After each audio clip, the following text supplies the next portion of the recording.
Assalamualaikum warahmatullahi wabarakatuh. Selamat pagi kepada anak-anakku semuanya, calon siswa SMA 12 Batam. Puji syukur kehadirat Allah Subhanahu wa taala, kita panjatkan kehadirat Allah Subhanahu wa taala yang telah memberikan kesehatan dan kesempatan bagi kita semuanya sehingga kita bisa melaksanakan aktivitas kita pada hari ini. Tak lupa-lupanya sholawat berangkaikan salam ke arwah junjungan kita Nabi besar Muhammad Sallallahu Alaihi Wasallam yang berlapaskan Allahumma sholli ala Sayyidina Muhammad wa ala ali Sayyidina Muhammad. Terima kasih kepada panitia yang sudah memberikan kesempatan bagi ibu memberikan materi pada hari ini. Adapun materi yang ibu bawakan hari ini yaitu yang bertemakan pembinaan mental agama di sekolah. Pembinaan mental di sekolah, mental agama di sekolah. Tanpa ilmu agama, manusia itu akan buta. Sedangkan tanpa ilmu bagi seseorang itu adalah seseorang itu akan sesat. Bagaimana maksudnya? Agama tanpa ilmu. Kalau kita itu beribadah dalam suatu ibadah tanpa didasari dengan ilmu, maka ilmu kita itu tidak punya arah.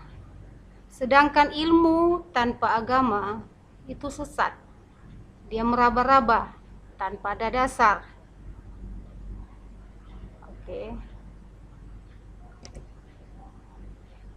Maka kalimat tersebut menggambarkan betapa pentingnya pendidikan agama itu bagi setiap individu. Kita tidak bisa pungkiri jika pendidikan itu adalah merupakan kunci sukses seseorang di masa depan. Apa kata Rasulullah dalam hadis? Pendidikan itu ada yang namanya pendidikan formal dan ada juga yang namanya pendidikan informal. Dengan pendidikan formal yang baik, anak dapat memperoleh berbagai macam gelar sehingga dapat meningkatkan kualitasnya sendiri. Namun, semua itu tidak akan sempurna tanpa didasari dengan pendidikan agama yang kuat. Seseorang itu mempunyai ilmu pengetahuan yang tinggi tanpa ada agama, maka kita itu tidak bisa melangkahkan ilmu kita itu kepada yang baik. Tidak salah ataupun tidak bisa dipungkiri atau sering terjadi di lapangan, seseorang itu dia pintar, baik dia di sekolah SD, mulai dari sekolah SD, SMP, SMA, sampai bahkan ke perguruan tinggi, boleh dikatakan dia mendapatkan peringkat yang baik. Akan tetapi tidak didasari dengan ilmu agama. Di suatu ketika dia dipekerjakan di suatu perusahaan, semua bisa dia menjalani, semua bisa dia tangani. Tetapi karena kekurangan ilmu agama, dengan tidak adanya ilmu agama, maka boleh dikatakan ilmunya itu akan terombang-ambing. Diberikan dia amanah, maka amanah itu diabaikan. Diberikan kepercayaan, maka kepercayaan itu diabaikan. Itu dari mana kita dapatkan amanah itu? Ilmu dari mana? Itu pondasinya adalah agama. Baik dia itu agama muslim maupun dia agama non-muslim. Pentingnya pendidikan bagi agama bagi remaja. Apa pentingnya pendidikan agama itu bagi remaja? Yang pertama, dengan agama seseorang itu menjadikan anak yang kokoh, pribadi yang kokoh pada pendiriannya. Seseorang itu jikalau dia mempunyai agama, dia bisa menjadi sosok diri yang mempunyai pendirian teguh atau yang disebut dengan istiqomah.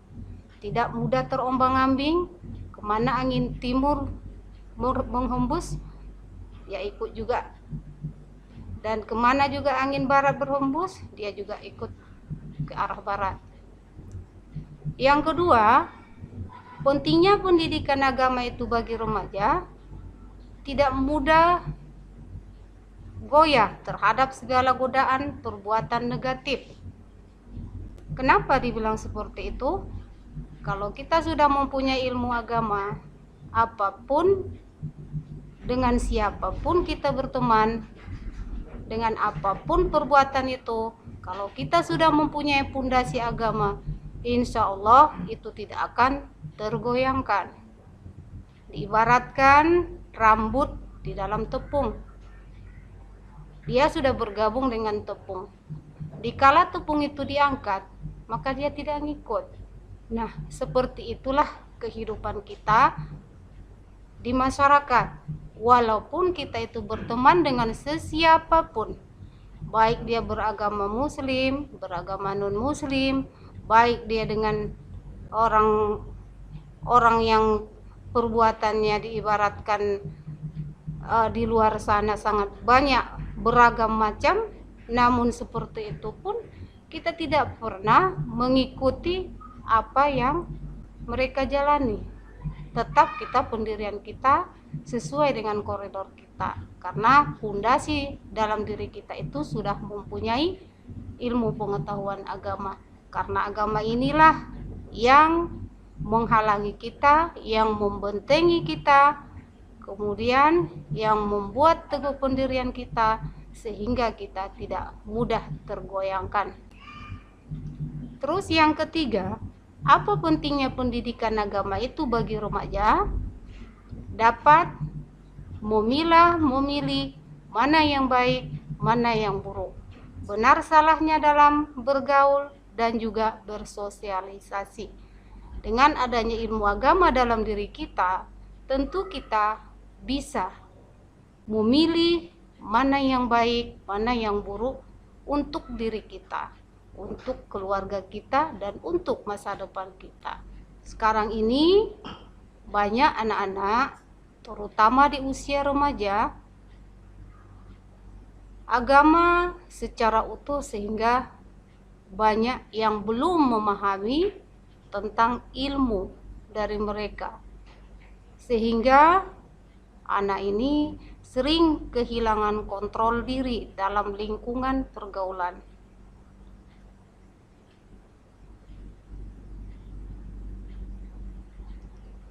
Nah, sebagai contohnya yang sudah sering kita lihat ataupun yang kita perhatikan, bahkan kita punya teman tentang kenakalan-kenakalan remaja ini, termasuk dia tawuran, kemudian pergaulan bebas, kemudian mengkonsumsi narkoba dan lain-lain sebagainya. Kenapa bisa terjadi seperti itu? Karena di dalam dirinya jelas dia memang mempunyai agama, ilmu agama, tetapi agamanya belum diamalkan sepenuhnya.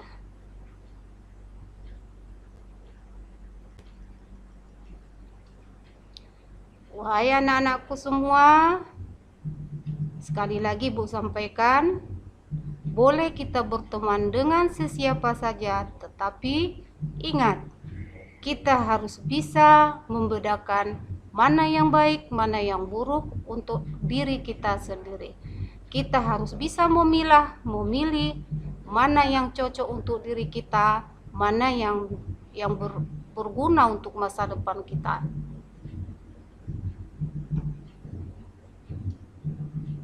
Nah, tentu anak-anak ibu semuanya masih di usia SMA. Ibu yakin semuanya anak-anak ibu sudah mempunyai tekad, sudah mempunyai cita-cita untuk diraih masa depan nanti. Nah, itu siapa yang akan meraih itu suatu saat nanti? Tidak lain tidak bukan adalah diri kita sendiri. Nah, Salah satunya, bagaimana cara meraihnya? Itu yang Ibu sampaikan sebelumnya, harus kita menuntut ilmu dan dibarengi dengan ilmu pengetahuan agama. Ilmu tanpa agama, maka hidup seseorang itu bisa sesat. Nah, kenapa bisa terjadi seseorang itu belum mencapai suatu tujuannya ataupun cita-citanya? Karena dia tidak membarengi ilmu pengetahuannya dengan ilmu agamanya, sehingga belum saatnya, maaf cakap, seperti anak-anak sekarang yang Ibu khawatirkan, apalagi zaman now sekarang semuanya serba canggih, semuanya iptek. Sebenarnya kita tidak boleh menyalahkan iptek yang berkembang. Harusnya kita bersyukur dengan iptek zaman sekarang ini. Kita bisa semua, kita bisa melihat apa yang kita inginkan. Dari dunia luar kita bisa melihat, tetapi hanya kita sendiri yang menyalahkan iptek tersebut.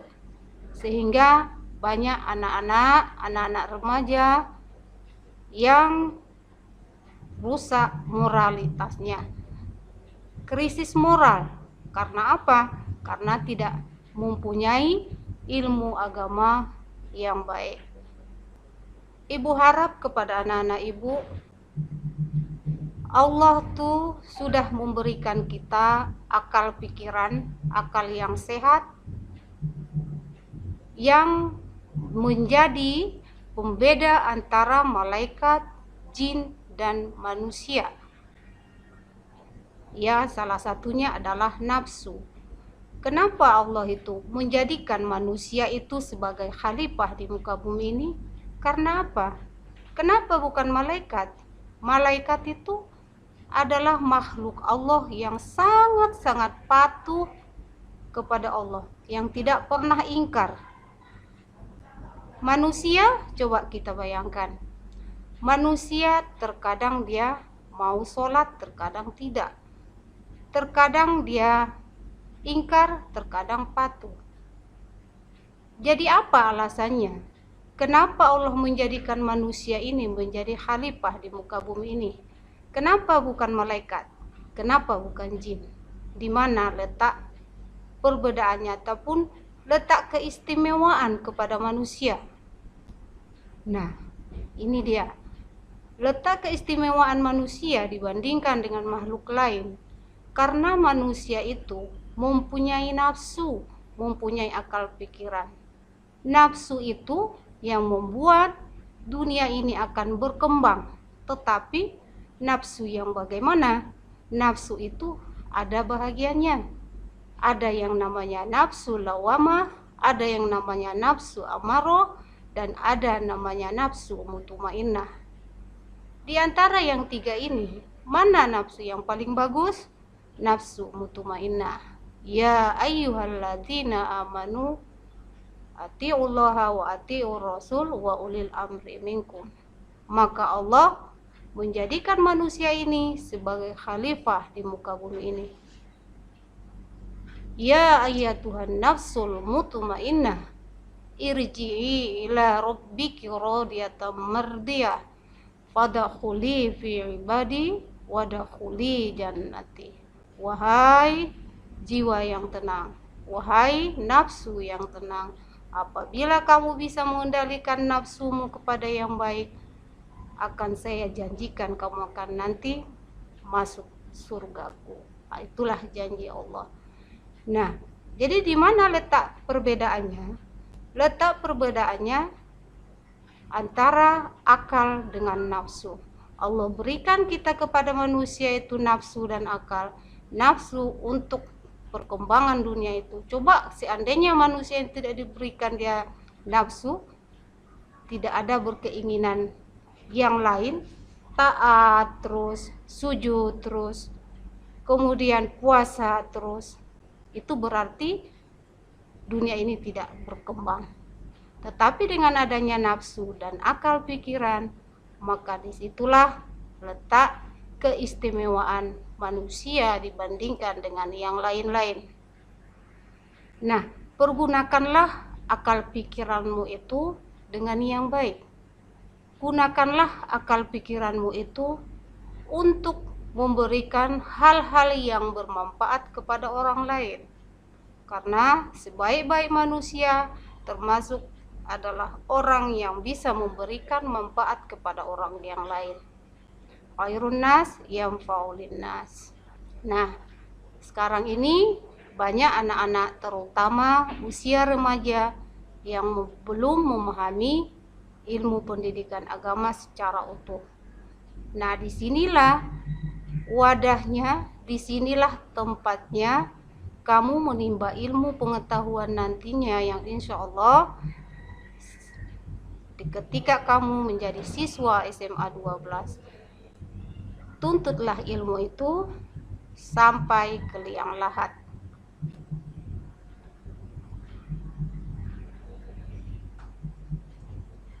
Pendidikan agama di kelas nantinya sangatlah penting karena nilai-nilai agama yang diajarkan akan menjadi fondasi karakter siswa semakin kokoh. Kenapa Ibu bilang seperti itu? Dengan agama seperti yang Ibu sampaikan nanti akan menjadi karakter yang mempunyai istiqomah, karakter yang kokoh. Selain itu, perlu diperhatikan juga orang tua sangat penting sekali dalam mengajarkan pemahaman tentang agama kepada anak-anaknya. Di samping sekolah, peran penting dalam menyampaikan ilmu agama ini adalah orang tua. Orang tua, sekolah, dan juga masyarakat, atau disebut dengan lingkungan. Sekali lagi Ibu sampaikan, ilmu agama sangat penting bagi seseorang. Karena dengan ilmu agama, seseorang itu hidupnya akan terarah. Dengan ilmu agama, akal pikiran yang sehat, itulah yang membuat kita jadi orang yang berguna. Setiap suatu perbuatan pikirkan sebelum berbuat. Sebagaimana dalam surah Al-Imran, inna fi khalqis samawati wal ard wa ikhtilafil laili wan nahari la ayati liulil albab. Sesungguhnya dalam penciptaan langit dan bumi dan silih berganti malam dan siang terdapat tanda-tanda bagi orang yang berakal. Ingat, manusia diberikan karunia akal sehingga bisa membedakan mana yang baik, mana yang buruk. Alladzina yazkurunallaha qiyaman wa qu'udan wa 'ala dhunubihim wa yatafakkaruna fi khalqis samawati wal ard rabbana ma khalaqta hadza batila subhanaka faqina azabannar. Yaitu orang yang mengingat Allah sambil berdiri, orang yang mengingat Sang Khalik sambil berdiri, duduk, ataupun berbaring. Mereka itu memikirkan tentang penciptaan langit dan bumi. Artinya, setiap kita berbuat yang jahat, ingat, ketika kita berdiri, duduk, bahkan berbaring, ketika kita bergaul dengan orang lain, ketika kita keluar dari rumah, ingat bahwasanya apa yang kita perbuat itu Sang Khalik akan meminta pertanggungjawaban kita nanti. Nah, itulah dia ilmu agama yang harus kita pelajari. Itulah benteng dalam hidup kita. Insya Allah, kalau kita bisa punya pendirian seperti ini, mempunyai karakter seperti ini, yakinlah pada dirimu sendiri, dalam diri kita sendiri, apapun perbuatan kita selalu terkontrol dengan baik. Mungkin ini aja yang bisa Ibu sampaikan pada materi ini. Kurang dan lebihnya Ibu sudahi dengan salam. Assalamualaikum warahmatullahi wabarakatuh.